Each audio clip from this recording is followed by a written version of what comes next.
Europe 1 Soir, 19h-21h, Pierre de Villeneuve.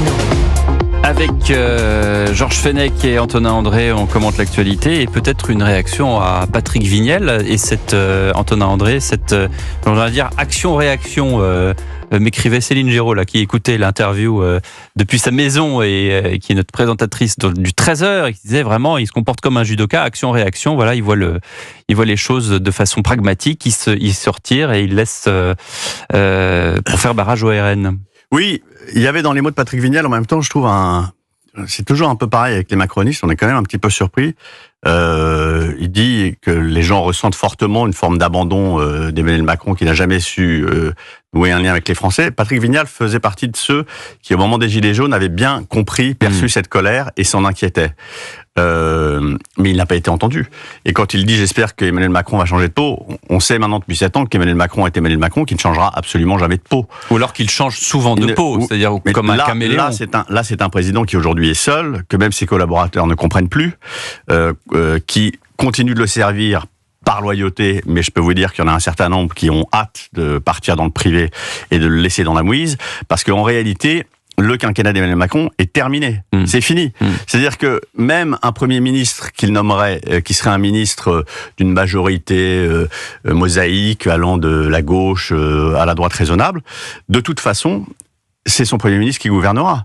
Et lui, sa parole, son impulsion, ne pèseront plus. C'est-à-dire qu'il est juste le garant des institutions, d'une certaine façon, mais en réalité, tout le monde considère dans le personnel politique aujourd'hui qu'il est quand même totalement démonétisé. Oui, on assiste à une fin de règne. Exactement. Tout simplement. Cette fin de règne a commencé précisément en juin 2022, lorsqu'il n'avait pas sa majorité pour gouverner. Et ça, tout le monde a compris, et lui aussi, mais il faisait comme si rien ne s'était passé, qu'il ne pourrait pas gouverner éternellement sans majorité. Il a essayé, mais à coup de 49-3. Et donc un éloignement vis-à-vis de la démocratie parlementaire et aussi du pays. Vous avez entièrement raison, et je crois que Patrick Vignal a raison de le dire.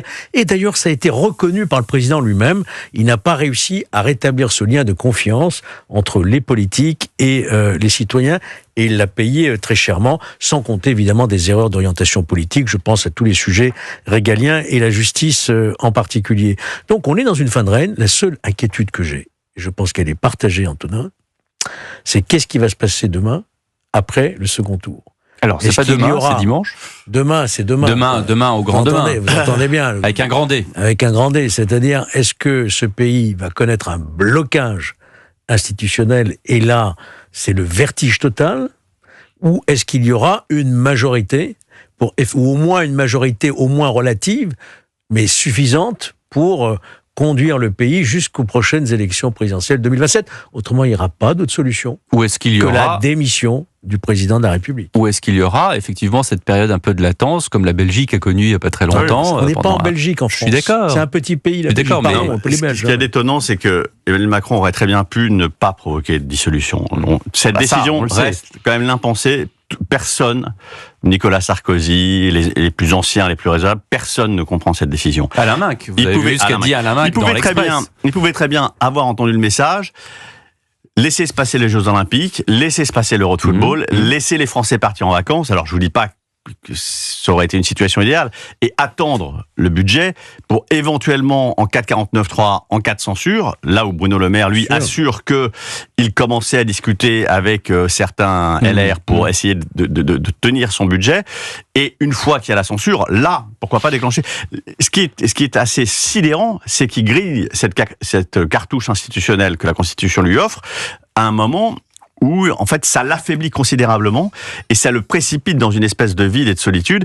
Et ce qui est inquiétant, vous avez raison, Georges, c'est que c'est une fin de règne, mais il y a encore 3 ans à tenir. Juste, est-ce que cette coalition proposée, qui irait des modérés de droite jusqu'à la gauche radicale, est-ce que ça peut tenir, ou est-ce que déjà on va tuer le problème dans l'œuf parce que ça ne tiendra pas. Ça n'a pas de sens. Oui, mais ça n'a pas de sens. Mais Georges, alors voilà, c'est ça que j'aimerais bien savoir. Antonin André, ensuite Georges Fenech. J'apporte une nuance à ce que vous disiez tout à l'heure en parlant de 2022. Il y a quand même des textes qui sont passés. Ils ont fait des réformes, parfois qui étaient votées par des députés RN, parfois qui étaient votées par des députés de gauche. Et donc il y a quand même eu des textes en fait pas majeurs. Mais il y a quand même eu des textes qui sont passés et qu'à un cas, Je vous dis pas que c'est Les idéal. retraites, 49.3, les lois de finances, 49.3. Mais Rocard avait fait des 49.3 par le passé aussi. Non, mais on a fait la réforme du système des retraites qui n'est pas une petite réforme.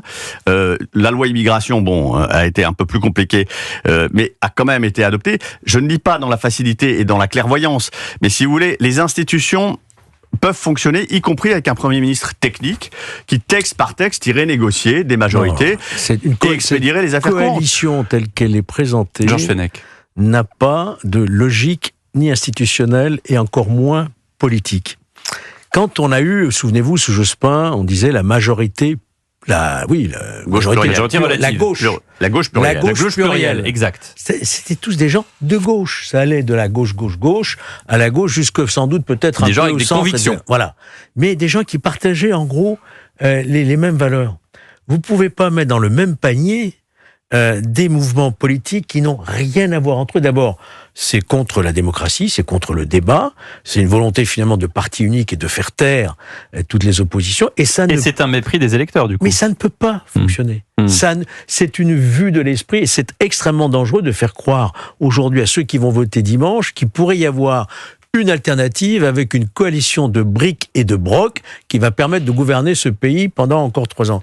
Ça n'est pas sérieux et ça n'est pas responsable. Je regarde cette nouvelle projection de l'IFOP, 170 à 200 sièges pour le nouveau Front Populaire, 95 à 125 pour la majorité présidentielle, les LR et divers droites 25 à 45 et RN et ses alliés 210 à 240. Voilà, donc ça c'est une nouvelle projection de sièges. Est-ce que dans l'État, sachant que le NFP à son maximum serait à 200 et le RN à 210, c'est quoi? C'est une opposition frontale avec un juge de paix qui est la majorité présidentielle? Tout dépend, parce que si vous prenez vos chiffres, si vous prenez la fourchette haute de Renaissance, par exemple 125 députés, 170 LFI, vous êtes déjà à 295.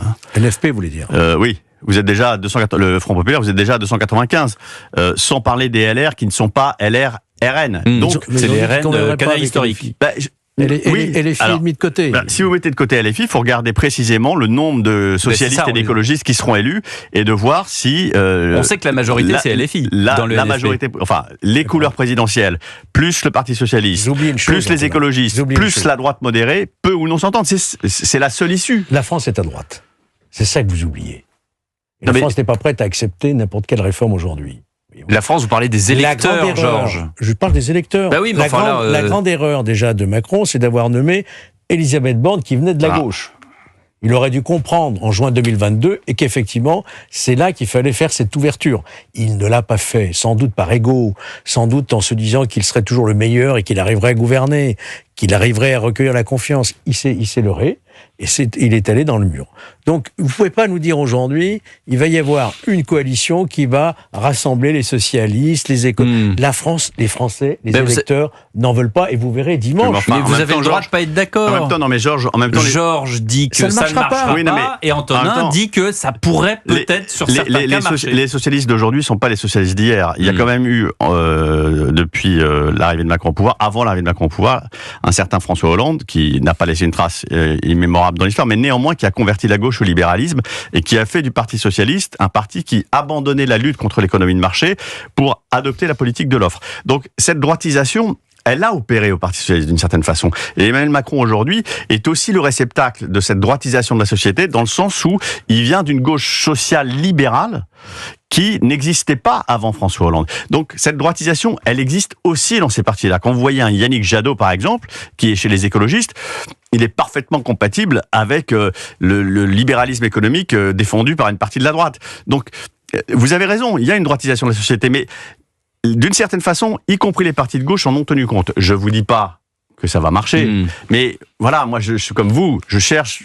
J'attends de voir les LR. Après, vous avez des exemples des députés qui seront réélus, les LR, quand on va leur dire il faut indexer le salaire... Eh bien c'est ça, quand on va aller sur le fond... Quand on va aller sur le dur, ça ne sera que des réformes minimales. Voir cette coalition, combien de temps va durer. Parce que pour l'instant, vous avez Édouard Philippe qui dit « je vais voter communiste », mais quand il s'agira d'aller effectivement dans le dur...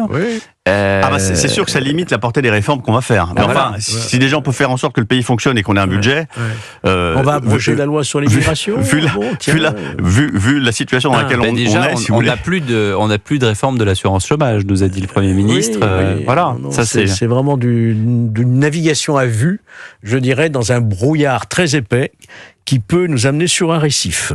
Je vous propose qu'on marque une pause d'ores et déjà dans Europe 1 Soir. Vous signalez également qu'Historiquement Vôtre vous attend du lundi au vendredi de 15h à 16h. Stéphane Bern vous fait le récit d'événements sur Europe 1, de lieux, de personnages qui ont fasciné l'histoire. Demain, on parlera du fort de Brégançon, la maison de vacances présidentielle qui a accueilli nombre de chefs d'État étrangers. Dans un instant, le rappel des titres de l'actualité, puis on s'intéressera avec Georges et Antonin à cette agression des équipes de Prisca Thévenoud. Tout de suite sur Europe 1. 19h, 21h. Europe 1 Soir.